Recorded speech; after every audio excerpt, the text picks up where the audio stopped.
Welcome with a new chapter. Chapter number क्या है book में से? चैप्टर नंबर है 14। ठीक है, बुक में से चैप्टर नंबर 14। लेकिन हमारे अकाउंट्स के हिसाब से इक्वेशन हो गया, जर्नल हो गया, लेजर हो गया, ट्यूशन के हिसाब से प्रैक्टिकल चैप्टर नंबर 4 है ये। ठीक है, तो ट्यूशन के हिसाब से चैप्टर नंबर 4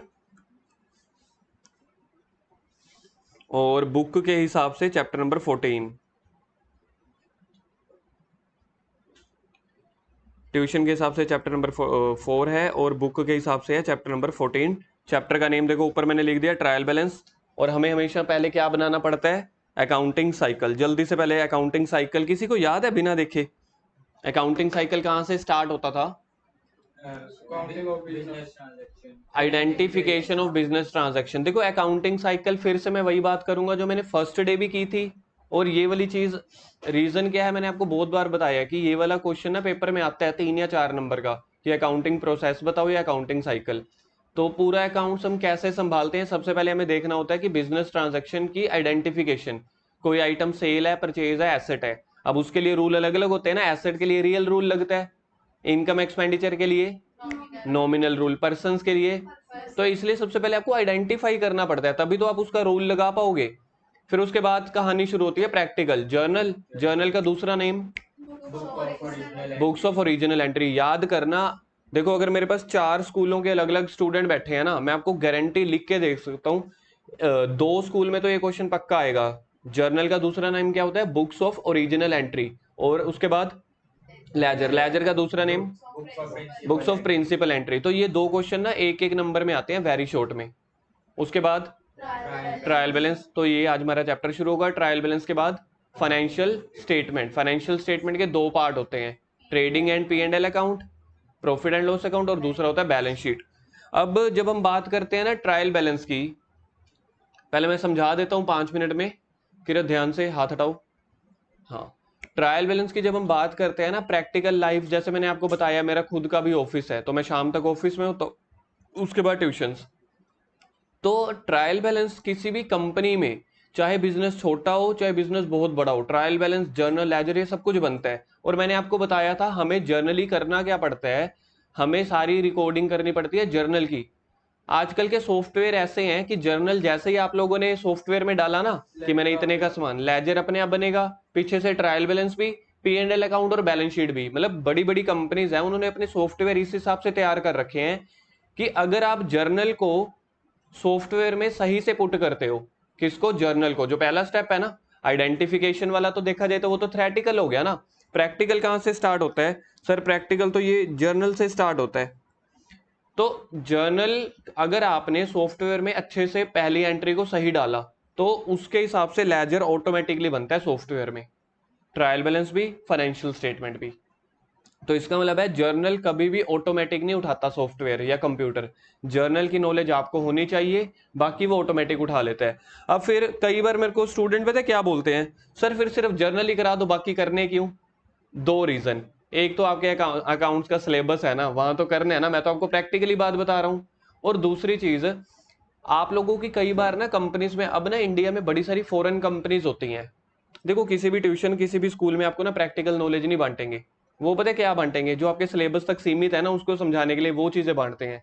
लेकिन आपको थोड़ी सी अवेयरनेस होनी चाहिए कि कल को आप लोगों ने भी जॉब शुरू करनी है, बिजनेस शुरू करने हैं, किसी ने फॉरेन अकाउंटिंग करनी है, किसी ने फॉरेन जाना है, तो ये सारी चीजें ना कनेक्टेड होती हैं एक दूसरे के साथ। अब आजकल इंडिया में बहुत सारी फॉरेन कंपनीज हैं, कनाडा की, अमेरिका की, जर्मनी की, ठीक है, अफ्रीका की, वो कंपनियां इंडिया में आके काम करती हैं। तो वो क्या करते होते हैं, कई बार जब आपको जॉब मिलती है ना, तो वो ना सॉफ्टवेयर बनाने की जॉब भी मिलती है। जैसे एक बंदे को, आपको सॉफ्टवेयर तो बनाने नहीं आते, लेकिन जिस सॉफ्टवेयर कंपनी ने अकाउंटिंग का सॉफ्टवेयर बनाना है, अब सोच के देखो, वो तो हो गया इंजीनियर, क्या उसको अकाउंटिंग की नॉलेज होगी? नहीं, उसको तो सॉफ्टवेयर बनाने की नॉलेज होगी। और आपको क्या की नॉलेज होगी? अकाउंट्स की, ना ही सॉफ्टवेयर बनाने की। तो जो बड़ी बड़ी कंपनीज में जॉब मिलती है ना सॉफ्टवेयर बनाने वाली, या ये जो अकाउंट से रिलेटेड है, तो ये दोनों जने इकट्ठे बैठते हैं। सर आपको इतना कैसे पता? क्योंकि मेरी एक फ्रेंड की जॉब अकाउंटिंग सॉफ्टवेयर वाली कंपनी में है वो सॉफ्टवेयर वाली कंपनी, लेकिन वो अकाउंट के सॉफ्टवेयर बनाती है। अब उनको इंजीनियर तो चाहिए चाहिए, जिन्होंने मतलब सॉफ्टवेयर वाली डिग्रीज की हो, साथ में उनको अकाउंटिंग वाले बंदे भी तो चाहिए ना, जो उनको सॉफ्टवेयर बनाने में हेल्प करें।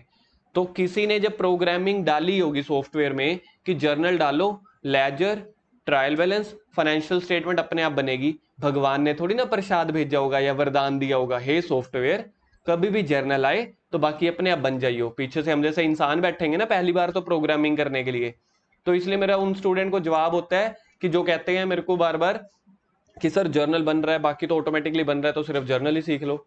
तो बाकी आप लोगों को प्रैक्टिकल लाइफ में लेजर, ट्रायल बैलेंस ये सब बनवाने पड़ते हैं। और दूसरी चीज, बैंक वाले पता है क्या मांगते हैं, कई बार हमें जब बैंक से लोन लेना होता है, कई चीजें बैंक वाले कहते हैं हमें अपना ट्रायल बैलेंस दिखाओ।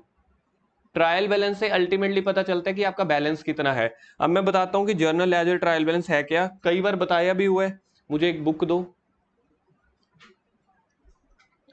हमने हमेशा से क्या सीखा था फर्स्ट डे से ही कि जर्नल क्या होता है। जर्नल होती है ये वाली मोटी बुक जहां पे आपने सारी ट्रांजैक्शन रिकॉर्ड करनी होती हैं, सेल की, परचेज की, बैड डेट्स की, इंटरेस्ट ऑन कैपिटल की, और फर्नीचर की, डेप्रिसिएशन की, और कौन सी एंट्रीज होती होंगी, बैड डेट्स, रिकवर की, आउटस्टैंडिंग की, सारी एंट्रीज। मतलब जैसे जैसे आती चली गई मैंने लिखता चला गया जर्नल।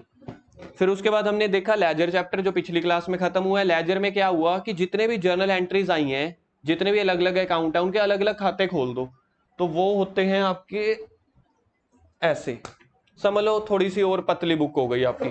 तो लेजर में हमने कल देखा था ना, कल भी जब हमने लास्ट क्वेश्चन किया था तो जर्नल हमारा आ रहा था 2 पेजेस पे, लेजर आ रहा था आधे पेज पे, क्योंकि आपने छांट के ये देख लिया कि कि टोटल कितना है, मतलब हर इंडिविजुअल खाता मतलब क्या बताता है, हर इंडिविजुअल बैलेंस। तो वहां पे आपने इधर वो लिख लिया, ये आजा आजा लेजर लेजर लेजर, ये आपने देखो कल हमने क्वेश्चन किया था तो जर्नल देखो कितना सारा था, और उसके बाद लेजर सिर्फ इतना सा बना। और लेजर में हमें पता चल गया कि सिर्फ कैश से रिलेटेड इतना पैसा आया था जो मैंने सर्कल किया हुआ है, और ये वाला पैसा जो मैं अब ये स्क्वायर में कर रहा हूं ये पैसा मेरा गया था। मतलब आपने एक अलग अकाउंट उठाई, अलग बुक उठाई, उसमें लिख दिया सिर्फ कैश से रिलेटेड। अब जो हमारे अकाउंटेंट हैं या थोड़ा और अगला स्टेप होता है, अब यहाँ पे तो एक लेजर है, हमारी जर्नल एंट्री में कितने सारे लेजर आ जाते हैं, 7-8 तो आ ही जाते हैं ना। अगर हम पूरे जर्नल एंट्री के अलग अलग अकाउंट्स बनाए तो 7-8 अकाउंट्स तो बन ही जाते हैं। तो मैं सबको 7-8 कॉपियां थोड़ी ना दिखाता रहूंगा, ये इसका लेजर है, इसका लेजर है। जब हमारा बॉस होता है या जो हमारे बैंक वाले होते हैं या गवर्नमेंट होती है ना, वो तो सीधा कहते हैं कि हे भैया हमें सिर्फ कैश का बैलेंस बता दो, आखिरी कितना बच गया। इस क्वेश्चन में बताओ कि कैश का बैलेंस कितना बच गया आखिरी। 8135 गलत, ये है बैलेंस, इस सामने लिखा तो हुआ है यार, कल आपका तो इतना फास्ट दिमाग चल रहा था। तो बैलेंस हमारा कितना है, 25,000। तो हम ट्रायल बैलेंस में पता है क्या करते हैं, ट्रायल बैलेंस में हम अब एक कॉपी भी नहीं, सिर्फ एक पेज उठाते हैं। अब मेरे को पेज भी उठाना पड़ेगा, सिर्फ एक पेज उठाया, एक पेज पे मैंने एक जगह लिख दिया कैश, और उसके सामने लिख दिया कैश का बैलेंस कितने है। जर्नल में मैंने क्या किया था, सारी ट्रांजैक्शन रिकॉर्ड कर दी। लेजर में मैंने क्या किया, कैश के अकॉर्डिंग सारी ट्रांजैक्शन लिखता चला गया अलग अलग, जैसे आपके स्क्रीन के ऊपर सामने है, by typewriter, by Arun, by Ghanshyam, by scooter, अलग अलग करके। और जो ट्रायल बैलेंस होता है, ट्रायल बैलेंस में हम क्या लिखते हैं, जो आखिरी बैलेंस बच गया, पैसा आया कितना माइनस पैसा गया कितना, कहने का मतलब जो लास्ट में आंसर आपका बच गया ना ये 25,000, तो मैं उठाऊंगा ट्रायल बैलेंस, लिखूंगा कैश अकाउंट, कैश के सामने मैं लिख दूंगा कि कैश का 25,000 रुपया पड़ा है, बात खत्म। हाँ, बनाने तो वो भी पड़ेंगे, क्योंकि जर्नल के बाद ही तो आप लेजर बना पाओगे। मुझे बताओ अगर मैं आपको कह दूं, एक क्वेश्चन दे दूं कि भाई लेजर बना के दिखाओ, आप कहोगे हैं सर को क्या हो गया, ठंड लग गई, गर्मी लग गई, बुखार हो गया, क्या हो गया। हमें पहले जर्नल एंट्री का क्वेश्चन दोगे, जर्नल बनाएंगे तभी तो लेजर बना पाएंगे। ऐसे ही जैसे लेजर बनाएंगे तो लेजर का जो ये आखिरी आंसर होता है, मैंने आप लोगों को बताया था कि लेजर का जो आंसर होता है ना, डेबिट बैलेंस है कि क्रेडिट बैलेंस है, वो आपको कौन सा देखना पड़ता है जो आप अगले महीने पे फॉरवर्ड करते हो यहाँ पे। तो बताओ ये डेबिट बैलेंस हुआ या क्रेडिट बैलेंस कैश का, ये डेबिट साइड आ रहा है ना सबसे एंड में, तो इसको बोलते हैं डेबिट बैलेंस। तो जब मैं ट्रायल बैलेंस बनाऊंगा, ट्रायल बैलेंस का फॉर्मेट जर्नल जैसा होता है, एक तो खुशखबरी है, जर्नल जैसा फॉर्मेट होगा, वहां पे मैं क्या लिखूंगा, कैश, कैश के सामने मैं लिख दूंगा 25,000। तो ऐसे ही जितने भी अलग अलग अकाउंट होंगे ना, जितने भी अलग अलग लेजर होंगे, तो जो हर लेजर का लास्ट अकाउंट होगा ना, हर लेजर का लास्ट अकाउंट होगा, उसको बैलेंस लिख देना है, बस खत्म हो जाएगा क्वेश्चन। जैसे जर्नल में हम टोटल चलो करते नहीं थे, बराबर होता है ना टोटल डेबिट और क्रेडिट का, तो यहाँ पे भी टोटल बराबर हो जाएगा। मतलब चैप्टर अगर आप मुझसे पूछोगे चैप्टर आसान है, तो मेरे अकॉर्डिंग आपके पूरे +1 का सबसे इजी चैप्टर यही है, ये ट्रायल बैलेंस। बस एक बार के लिए आपको याद करना पड़ेगा 4 चीजें। बताओ कौन सी 4 चीजें होती हैं? एसेट्स, लाइबिलिटीज, 2 तो बोल दी, और एक्सपेंसेस और इनकम। हमारी हमेशा अकाउंट्स में 4 चीजें होती हैं, इनकम, इनकम का अपोजिट एक्सपेंस, एसेट, एसेट का अपोजिट। वो 4 चीजें आपको याद रखनी है, उसी के सहारे पे आपका पूरा चैप्टर हो जाएगा। हाँ जी, हाँ मैडम ने एक पर्सनली लॉन्च किया होगा। हाँ, आपकी बात तो मैं वैसे नहीं मान सकता। मतलब गुरकिरत क्या तो ऐसे रहे जैसे इसने सीरियस होके क्लास लगाई है पूरी। चलो जी, ट्रायल बैलेंस। सबसे पहले ट्रायल बैलेंस में हम क्या लिखेंगे? Accounting cycle. बनाई नहीं है, बनवाई है। बताओ फाइन किसके ऊपर लगना चाहिए? बनवाई है। मतलब मेरे इतने सामने तो बैठे थे यार आप।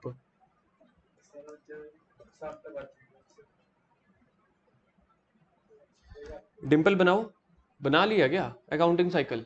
दिखाइयो, डेट डालो ऊपर, कब शुरू हो रहा है। 1 हफ्ते के अंदर खत्म करना है हमने इस चैप्टर को। आइडेंटिफिकेशन ऑफ बिजनेस ट्रांजैक्शन, फिर उसके बाद हो गया जर्नल, फाइनेंशियल स्टेटमेंट। हाँ हाँ, वो तो सबसे बड़ा चैप्टर है, और वो सेकंड लास्ट चैप्टर है, उसकी बारी आएगी 2-3 महीने के बाद।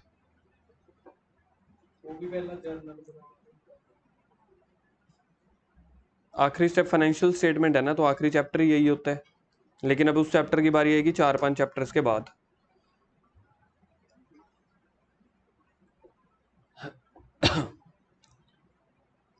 सिमर ऊपर डेट डाल दो, कौन से दिन पे चैप्टर स्टार्ट हो रहा है।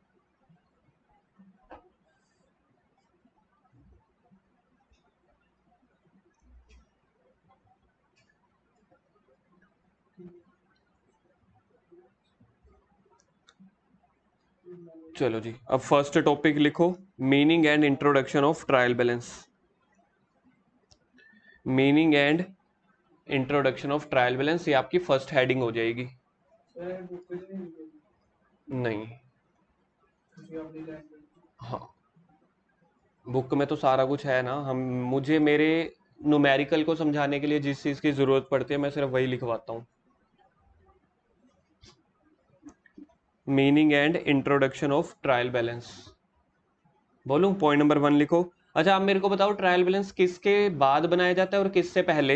लेजर के बाद फाइनेंशियल स्टेटमेंट। हाँ, तो पहला पॉइंट यही है, लिखो trial balance is prepared after journal and ledger. Trial balance is prepared after journal and ledger but before financial statement.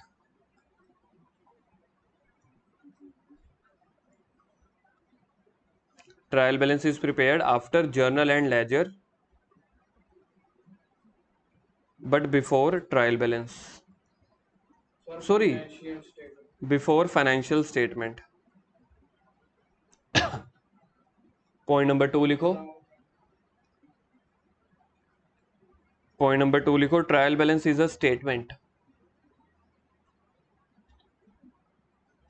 Trial balance is a statement which shows names and final balance.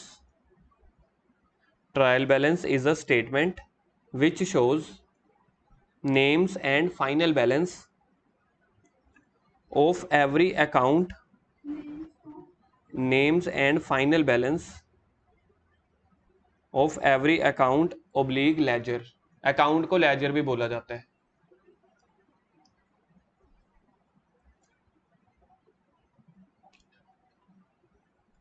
Point number 3, point number 3 में आपने लिखना है purpose.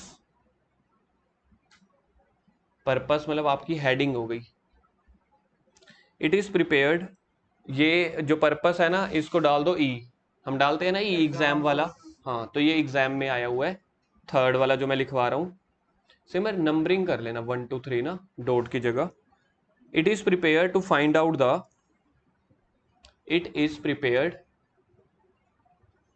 To find out the arithmetical accuracy, ARITH, arithmetical accuracy of accounts and business. It is prepared to find out the arithmetical accuracy of accounts and business.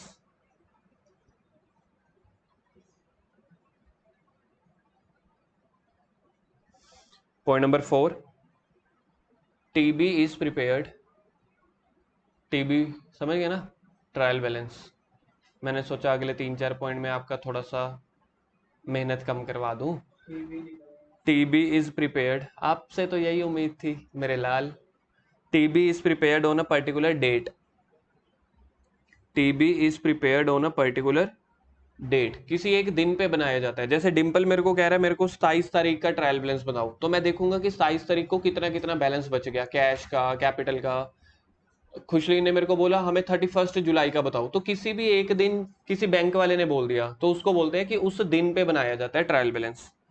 Trial balance is prepared on a particular date, like 31 December, like 31st December, 31st March, etc.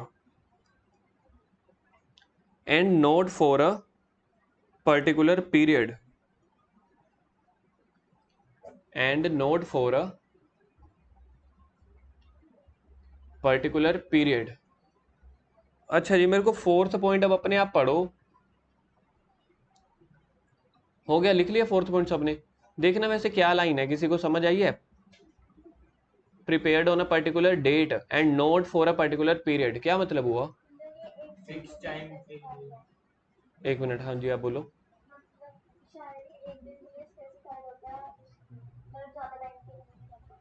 एक दिन का एक होता है, एक एक दिन का एक होता है। हाँ, एक दिन का एक हो गया।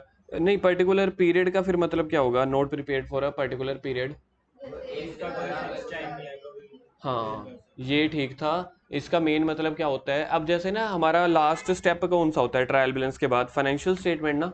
फाइनेंशियल स्टेटमेंट में पहला क्या आता है? प्रॉफिट एंड लॉस ना। तो प्रॉफिट एंड लॉस कभी एक दिन का नहीं बनता, वो पूरे साल का बनता है। गुरकिरत इधर। प्रॉफिट एंड लॉस अकाउंट जो बनता है ना, पूरे साल का बनता है कि एक साल में कितना प्रॉफिट कमाया या कितना लॉस कमाया। जबकि ट्रायल बैलेंस होती है और जो बैलेंस शीट होती है ना, ये हमेशा एक दिन पे बनाया जाता है कि इस दिन पे बस बैलेंस बता दो। ट्रायल बैलेंस और बैलेंस शीट ज्यादातर ये सिमिलर सी चीजें हैं। पॉइंट नंबर 5 लिखो, in trial balance comma, in trial balance comma all items that is number 1 assets, number 2 liabilities, number 1 assets, number 2 liabilities, number 3 incomes, number 4 expenses. In trial balance all items, number 1 asset, number 2 liability, number 3 incomes, number 4 expenses are recorded in debit or credit side, are recorded in debit and credit side, debit or credit side. Point number 6, total of debit and credit side, total of debit and credit side must be same, total of debit and credit side must be same, full stop. If the total is not same, if the total is not same, then if the total is not same, then it should be balanced, it should be balanced equally, it should be balanced equally by opening suspense account, by opening suspense account. मतलब अगर by chance बराबर नहीं होता ना, चलो पहले लिख लो, मैं आपको समझाता हूँ। सोच के देखो, ट्रायल बैलेंस का लास्ट में टोटल डेबिट और क्रेडिट का ना सेम होना चाहिए। फॉर्मेट में अभी आपको बता दूंगा, जर्नल जैसा ही होता है ऑलमोस्ट। तो जर्नल में सबसे लास्ट में टोटल आता है, तो दोनों का बराबर होना चाहिए। लेकिन ये यहाँ पे सिचुएशन ऐसे आ गई खतरनाक कि सिचुएशन मतलब टोटल बराबर ही नहीं हो रहा। अब सोच के देखो, अगर मेरा ट्रायल बैलेंस का टोटल बराबर नहीं है तो मुझे क्या चेक करना पड़ेगा? पहले पिछला स्टेप लेजर, लेजर में भी पता नहीं चल रहा, फिर जर्नल देखना पड़ेगा। मतलब सोच के देखो, गवर्नमेंट ने मुझसे आज मांगा ट्रायल बैलेंस, बैलेंस मैच नहीं हो रहा। कम से कम 10,000 जर्नल एंट्रीज हैं इस कंपनी की, तो पहले 10,000 जर्नल एंट्रीज चेक करूंगा। तो हम उस टाइम पे मौके के लिए क्या करते हैं, उसको बराबर करने के लिए ना सस्पेंस डाल देते हैं। सर सस्पेंस नाम क्यों? क्योंकि ये सस्पेंस है, हमें पता ही नहीं है गलती किस चीज की है, तो अकाउंट ने भी सस्पेंस वर्ड को यूज कर लिया। कहते हैं हमें गलती पता नहीं चल रही, तो ये हमारे लिए सस्पेंस है। अब आप अपनी ट्रांजैक्शन को, जर्नल को, लेजर को देख लेना, फिर जब आपका सस्पेंस खत्म हो जाएगा तो जिस चीज की गलती थी ना, सस्पेंस को काट के फिर वो वाली एंट्री चढ़ा देना जिस चीज की आपकी गलती होगी। तो फिलहाल के लिए हम क्या करते हैं, अगर टोटल बराबर ना हो तो सस्पेंस अकाउंट। अब इसके बाद लिखो point number 7, 3 methods of trial balance. 3 methods of trial balance screen पे लिखे हुए हैं, देखो। Number 1 balance method, number 2 total method, number 3 compound method.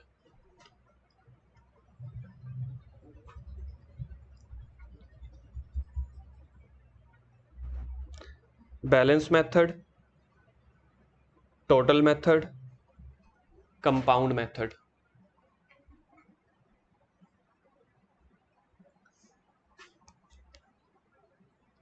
आप लोग भी इसको डिब्बे में पैक कर देना, जैसे मैंने पैक किया हुआ है बॉक्स में। ऐसे अच्छी अच्छी प्रेजेंटेशन लगती है तो पढ़ने का मन करता है। गुरकीरत कह रहा है कितने सर पढ़न का मन कितने करता है। हाँ, उसके नीचे लिखो generally balance method is followed in accounts. Generally balance method is followed in accounts.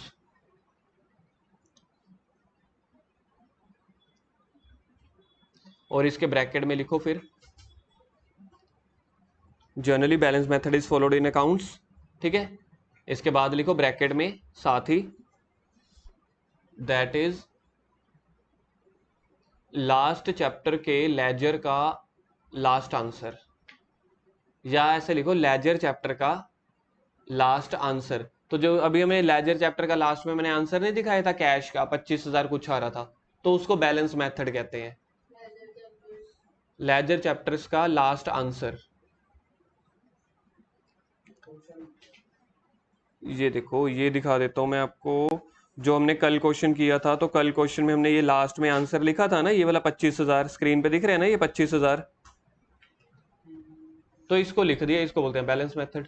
Generally ये फॉलो होता है। कई कई ट्रायल बैलेंस में ना टोटल मेथड भी फॉलो होता है। टोटल मेथड देखो, अभी आपका टोटल कितना आ रहा है 81,350 ना, तो 5% चांस होते हैं, 5 से भी कम 2% चांस होते हैं कि आपको टोटल बैलेंस टोटल मेथड करना पड़ता है। 2% चांस होते हैं आपको कंपाउंड मेथड करना पड़ता है। 94% बैलेंस मेथड। पेपर में कौन सा आता है? Balance method.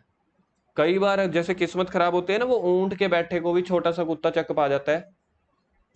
कहावत सुनी है ना, ऊंट पे बैठे हो जब किस्मत खराब हो तो छोटा कुत्ता भी काट लेता है। कहावतें नहीं सुनते आप लोग? सर हमारे स्कूल ही नहीं चल रहे, अब हमें कोई कहावतें सुनाता नहीं, कल से मैं सुनाया करूंगा। देखो मैंने सुनाई तो है, और सीधा मौके पे भी बन गई ना।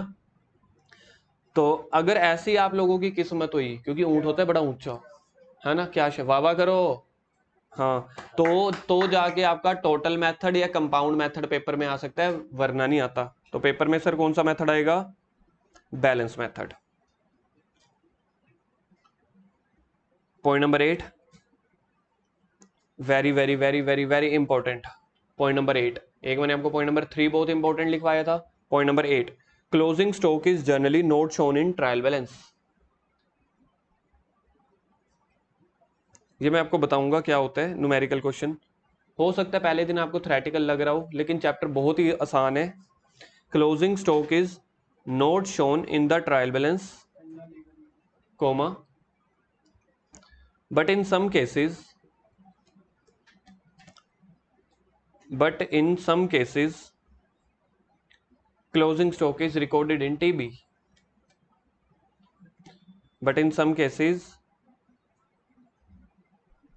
closing stock is recorded in TB, bracket में लिखो will discuss later in questions. Will discuss later in question.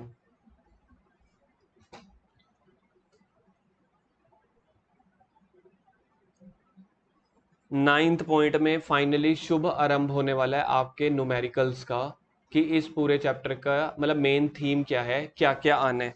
तो ये है पॉइंट नंबर 9, आपके पूरे थ्योरी का सबसे तगड़ा यही है, rules of trial balance, point number 9। तो मैंने आपको बताया ना, दो साइड होते हैं, एक डेबिट साइड और क्रेडिट साइड, ठीक है। तो डेबिट साइड क्या क्या लिखते होते हैं हम और क्रेडिट साइड क्या क्या लिखते होते हैं, उसको बोलते हैं रूल्स। तो लिखो, ये अपने पिछले साल वाले क्वेश्चन। हाँ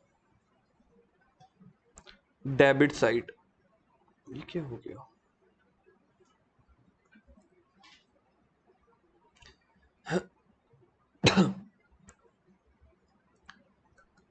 तो डेबिट साइड में क्या क्या लिखना है और क्रेडिट साइड में क्या क्या लिखना है। तो डेबिट साइड में सबसे पहले लिखो, अब जैसे जैसे मैं लिखवाऊंगा वैसे लिखना, स्क्रीन पे मत देख के मतलब वो करना।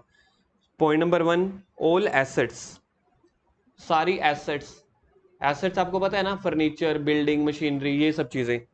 तो अगर एसेट्स डेबिट साइड पे आ रही हैं तो लाइबिलिटी किस साइड जाएंगी, क्रेडिट साइड। तो इसके अंदर क्रेडिट साइड के लिखो पहला point all liabilities, credit side में पहला पॉइंट ऑल लाइबिलिटीज। इस साइड पे लिखो point number 2 all expenses losses.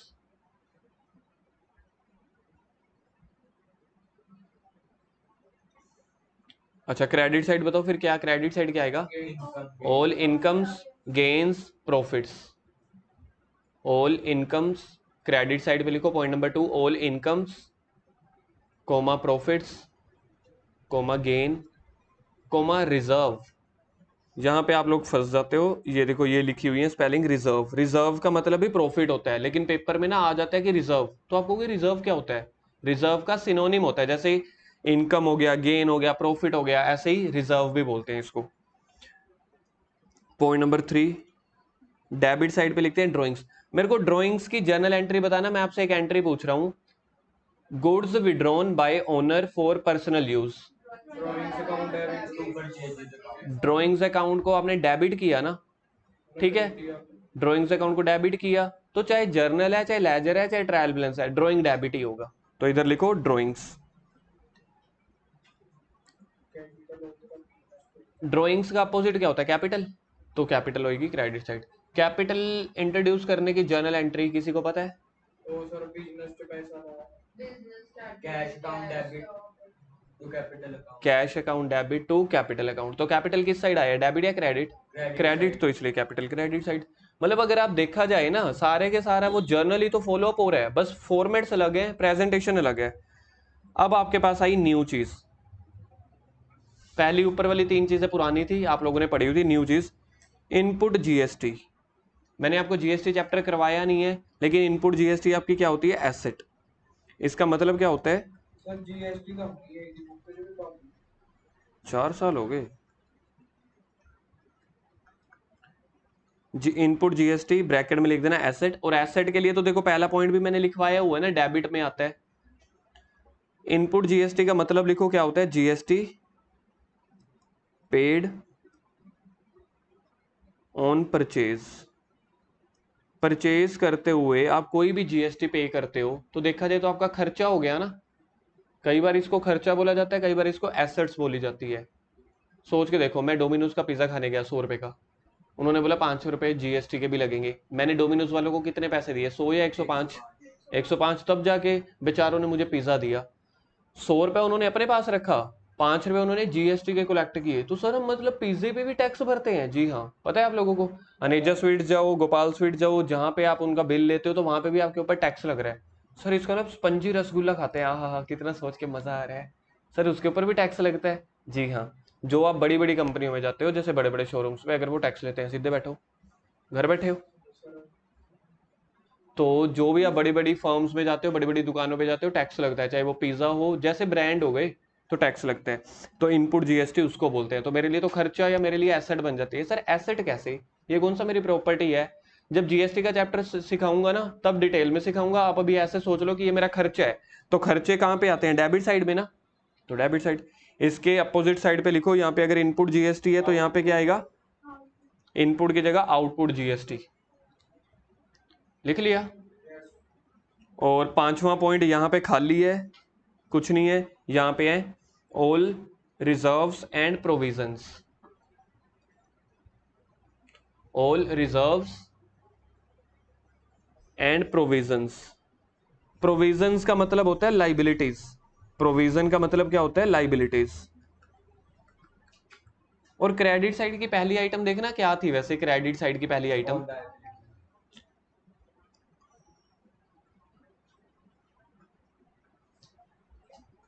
चलो फॉर्मेट मैं आपको कल बताऊंगा, टाइम तो नहीं हुआ मेरे लाल। अब हम करेंगे रूल्स ऑफ ट्रायल बैलेंस याद, क्योंकि पूरा का पूरा चैप्टर इन्हीं रूल्स के ऊपर डिपेंड है। और कितने रूल्स हैं? 5 रूल, 5 में से भी एक खाली है। डेबिट साइड पे पहले मैं देखो मेंशन करूंगा, फिर आप लोगों से सुनूंगा, रूल्स याद करवा के आपको मैं छुट्टी करूंगा। डेबिट साइड पे सारे क्या आते हैं? Assets, expenses, losses, drawings, input GST. आपको पता है जीएसटी 4 तरीके का होता है। अगर आप लोगों ने कभी बिल देखा है, सीजीएसटी, एसजीएसटी, आईजीएसटी, यूटीजीएसटी, हाँ वो बाद में देखेंगे क्या है। तो कई बार जीएसटी सी होगा, कई बार एस होगा, कई बार आई होगा, कई बार यू होगा, जेड़ा मर्जी होए, बस इनपुट देखना है। अगर इनपुट वाला होगा तो आपका खर्चा है डेबिट साइड। तो डेबिट साइड में क्या 4 चीजें आई? All assets, all expenses losses, drawings, चौथा भूल गया मैं, इनपुट जीएसटी। अच्छा जी, liability, credit side all liabilities, all incomes gains, capital, output GST, और लास्ट में प्रॉफिट्स या रिजर्व्स या प्रोविजन। एक बार फिर से क्रेडिट साइड कौन कौन से? All liabilities, incomes gains profits, capital, output GST, all provision. अच्छा कौन सुना सकता है पांचों पॉइंट? मनन आप करो पहला ट्राई। डेबिट साइड पे क्या क्या आएंगे? All assets, output GST. गलत, बस नंबर सर, खत्म, मैं यहाँ पे ऐसा खत्म। हाँ डेबिट साइड पे आउटपुट थोड़ी होता है, आउटपुट तो क्रेडिट का आता था। नंबर खत्म। All assets, drawings, input GST, बिल्कुल ठीक है, लॉसेस एक्सपेंसेस, बहुत बढ़िया। चंचल क्रेडिट वाली साइड,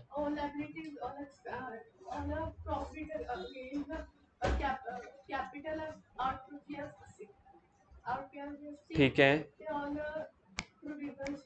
प्रोविजंस एंड रिजर्व, बहुत बढ़िया। डिंपल क्रेडिट साइड के, all liabilities, all income थोड़ा gains, जोश से। all income gains, हाँ capital, और output GST, all reserves and provisions. ठीक है। गुरुविलास डेबिट साइड के,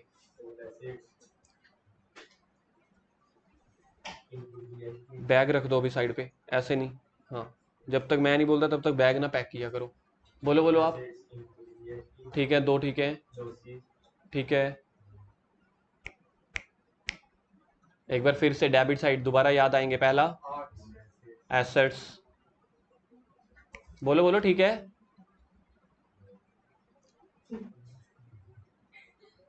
खुशली ना बोलो डेबिट साइड के, expenses and losses, ठीक है, drawings, ठीक है, GST, 3 हो गए, assets. बहुत बढ़िया। प्रिया लाइबिलिटी साइड के, सॉरी क्रेडिट साइड के, Liabilities, all incomes and gains, reserves and provisions, output GST, capital. ठीक है। अब मैं मिक्स पूछ रहा हूँ बीच में से, ठीक है? तो आपको बताना है डेबिट साइड या क्रेडिट साइड। अभी आप लोगों ने क्या बताया? डेबिट और क्रेडिट की हेडिंग्स बता दी ना, क्योंकि मेन यही है। मैं आपको पहले ही बोल रहा हूँ, ये रूल अगर आपको याद है फिर कुछ दिक्कत नहीं है। सिमरन, आउटपुट जीएसटी,